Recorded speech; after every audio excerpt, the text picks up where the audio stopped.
Bismillahirrahmanirrahim. Welcome to my YouTube channel Knowledge Seeker. Which topic we are going to discuss for today is molecular and cellular responses of toxicants. Lecture की series में हम लोगों ने different responses को देखा। आज के lecture में हम लोग जो डिस्कस कर रहे हैं वो है मॉलिक्यूलर और सेलुलर लेवल के रिस्पॉन्सेज। मॉलिक्यूलर लेवल पर किस तरह से हम बात कर सकते हैं। हमारी बॉडी में डिफरेंट बायोमॉलिक्यूल्स हैं जिनमें हमारे पास कार्बोहाइड्रेट्स, लिपिड्स आ जाते हैं। उसके अलावा बॉडी में डीएनए मौजूद होता है। तो हम लोग देखेंगे कि टॉक्सिसिटी जब बॉडी में बढ़ती है तो वो टॉक्सिकेंट्स किस तरह से इन मॉलिक्यूल्स को अफेक्ट करते हैं और बॉडी किस तरह के रिस्पॉन्सेज शो करती है एट मॉलिक्यूलर लेवल।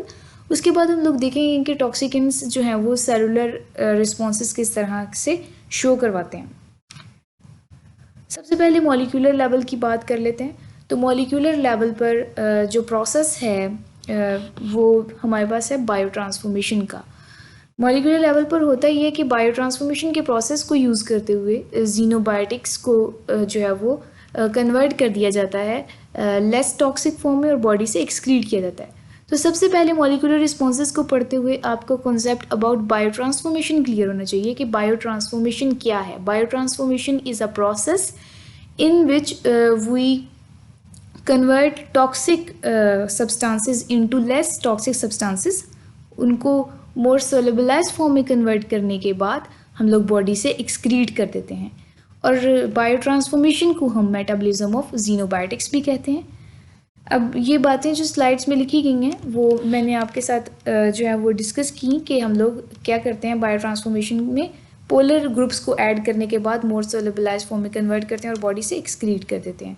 अब जो बायो ट्रांसफॉर्मेशन का प्रोसेस है हमारे पास उसमें दो फेजेस होती हैं, फेज़ 1 और फेज़ 2। फेज़ 1 में गुजरने के बाद जो जीनोबायोटिक्स हमारे पास है टॉक्सिक सब्सटेंस वो लेस टॉक्सिक में कन्वर्ट हो जाता है और फिर फेज़ 2 में उसमें हम लोग पोलर ग्रुप्स को ऐड करते हैं। पोलर ग्रुप को जब ऐड करते हैं तो वो मोर सोलेबल हो जाता है और फिर उस मोर सोलेबल में कन्वर्ट करने के बाद हम उसको बॉडी से ईजीली एक्सक्रीट कर सकते हैं। अब फेज़ 1 में जो रिएक्शन है उसमें फर्दर हम लोगों के पास ऑक्सीडेशन हम लोग करते हैं सब्सटेंस की, रिडक्शन करते हैं, हाइड्रोलिसिस करते हैं। Oxidation is the loss of electron, reduction is the gain of electron और हाइड्रोलिसिस में हम क्या करते हैं कि वाटर मॉलिक्यूल्स को ऐड करके उसको उसमें डिज़ोल्व करने के बाद जो है वो रिमूव कर देते हैं। और फेज़ 2 में हम लोगों के पास डिफरेंट पेप्टाइड शुगर्स होती हैं और पोलर ग्रुप्स होती हैं। पोलर ग्रुप्स हैं जिनको हम लोग ऐड करके उसको पोलर फॉर्म में या मोर सोलेबलाइज फॉर्म में कन्वर्ट करते हैं ताकि वो बॉडी से इजीली एलिमिनेट हो जाए। फेज़ 1 रिएक्शन को हमने डिस्कस किया पहले ही कि 3 तरह के रिएक्शंस होते हैं इसमें। अब हर रिएक्शन को कैरी आउट एंजाइम कर रहे होते हैं। तो फेज़ 1 में इम्पॉर्टेंट रोल है साइटोक्रोम P450। ये अलहदा से एक टॉपिक है जिस पे हम लोग अलहदा से वीडियो में डिस्कस भी करेंगे कि साइटोक्रोम P450 किस तरह से अपना फंक्शन जो है वो परफॉर्म करता है। यहाँ आपके लिए जानना इतना काफ़ी है कि साइटोक्रोम P450 एक एंजाइम है जो कि फेज़ 1 के रिएक्शंस को कैरी आउट करता है और इसको मिक्स्ड फंक्शन ऑक्सीडेज भी कहा जाता है, मिक्स्ड फंक्शन ऑक्सीडेज सिस्टम। अब यहाँ पर ये साइकिल है जिसके ज़रिए से हम ये शो कर सकते हैं कि किस तरह से साइटोक्रोम P450 जो है वो यहाँ पर इसके साथ ये जीनोबायोटिक्स अटैच होते हैं और ये पूरा साइकिल जो है वो एक हमारे पास चलता है और एट द एंड जो है वो हम इसको ROH की फॉर्म में जो है वो कन्वर्ट कर देते हैं जीनोबायोटिक्स को, which is the less toxic form. तो ये साइकिल जो है ये अलहदा से हम लोग जब वीडियो बनाएंगे P450 पर तो उसमें हम लोग डिस्कस करेंगे। अभी आपका कॉन्सेप्ट बायो ट्रांसफॉर्मेशन के लिए क्लियर होना चाहिए और इसमें आपके लिए इतना काफ़ी है कि फेज़ 1 में किस तरह से रिएक्शन कैरी आउट हो रहा है।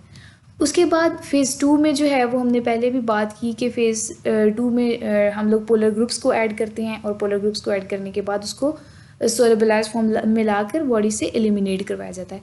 अब हम देखते हैं कि ये जो बायो ट्रांसफॉर्मेशन का प्रोसेस पढ़ रहे हैं हम लोग उसमें जीनोबायोटिक्स को जब टॉक्सिक उससे मेटाबोलाइट्स पर हमारी बॉडी को अफेक्ट कर सकते हैं और मॉलिक्यूलर लेवल पर बॉडी किस तरह से जो है वो रिस्पॉन्सेज शो करती है, किस तरह से वो अफेक्ट हो रही होती है। तो टॉक्सिक मेटाबोलाइट्स जो हैं फेज़ 1 में, अभी ये जीनोबायोटिक्स मोर टॉक्सिक थे उसको लेस टॉक्सिक फॉर्म में कन्वर्ट कर दिया गया है। हमारे पास मेटाबोलाइट्स हैं जो कि टॉक्सिक फॉर्म में हैं, वो किस तरह के इफेक्ट्स शो कर सकते हैं, वो मेम्ब्रेन को डैमेज कर सकते हैं, सेल मेम्ब्रेन को। वो लिपिड पर ऑक्सीडेशन करते हैं, डीएनए को डैमेज कर सकते हैं। हमें पता है कि मेम्ब्रेन का जो है वो ज़्यादातर पोर्शन जो है वो लिपिड पर कंसिस्ट कर रहा होता है। जब वो लिपिड की पर ऑक्सीडेशन करेंगे तो इनडायरेक्टली हम कह सकते हैं कि वो मेम्ब्रेन को डैमेज कर रहे होते हैं।